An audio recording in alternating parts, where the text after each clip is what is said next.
Have you ever really stopped to think about how a complex belief, like a conspiracy theory, actually forms in someone's mind? I'm not talking about what they believe, but the how. Today, we're going to unpack the psychological blueprint of a mind building its own reality step by step. Okay, so the first thing we really need to get our heads around is this absolutely crucial distinction. It's not a process of discovery, it's a process of creation. This is a belief system that is meticulously, carefully constructed, piece by piece. And the foundation for all this, the thing it's built on, well, it isn't what you might assume. It's not some simple break from reality. It's actually a structure built to withstand reality. And at its very heart, the emotional core, the raw material for this whole new world, is fear. So let's really dig into that emotional foundation. Fear provides the perfect, fertile ground for this kind of narrative to grow. Why? Because a structured story, even a scary one, can feel so much safer than a chaotic, meaningless truth. And we're talking about some really basic, deeply human fears here. The fear of not knowing what's going on, the fear of not being in control, and maybe the most powerful one of all, the simple, nagging fear of being wrong. These are powerful drivers that make our minds crave answers and a sense of order. So, how does that fear actually ignite the construction of a whole new reality? Well, it doesn't start with some big, grand revelation. It starts small, almost insignificantly small, actually. We all have these moments. A weird coincidence, a look from a stranger that just lasts a beat too long. Most of us, we just discard them, right? We move on. But the architect holds on. That one small, random event becomes the very first thread. And this is how that process works. First, you notice that little anomaly. Then you can't get it out of your head. You replay it, obsessing over every detail. And then your mind does what it's designed to do. It imposes a familiar pattern onto it, creating meaning where there was none before. Now, it's so important to get this. This isn't a failure of the mind. It's actually a defense mechanism.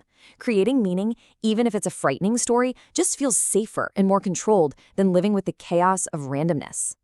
But this process doesn't just keep going in a straight line. There's a specific moment, a fork in the road, where the entire objective of this mental construction completely changes. And here it is. This is the turning point. The question in the mind shifts from a skeptical, is this true, which is a search for truth, to a speculative, what if it is? That new question isn't looking for truth anymore. It's hunting for confirmation. And this is the gateway, the point of no return. Once you cross that threshold, the world just transforms. Suddenly, nothing is random.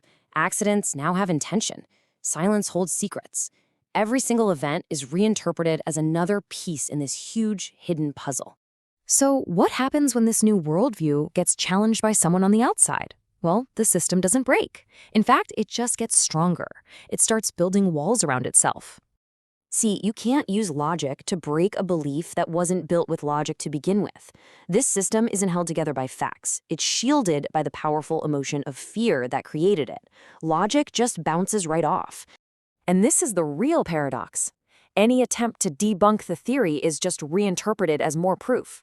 You think, why are they trying so hard to deny this if it isn't true? They must be on it. The denial itself becomes the ultimate confirmation. And all of this leads to the final stage, a complete immersion in a self-made reality.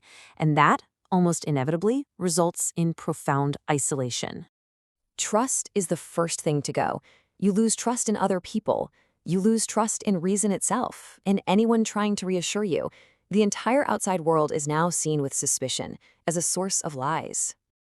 So what replaces all that lost trust? The very things that started it all, an unshakable faith in the patterns, in the coincidences, and a total reliance on the reality built entirely inside your own mind. And here's the tragic irony in all of this.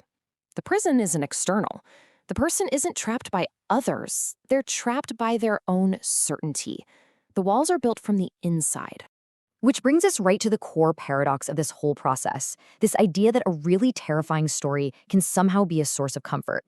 Because the goal was never truth, it was an answer. A conspiracy provides a neat story for the chaos of life.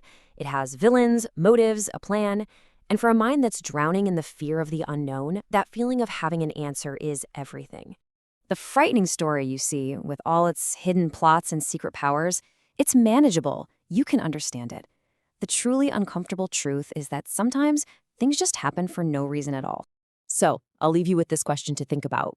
What if the most frightening story isn't the one with the conspiracy, but the one without it? What if the truth is simply that there is no grand hidden plan, just life in all its beautiful and, yes, sometimes terrifying randomness?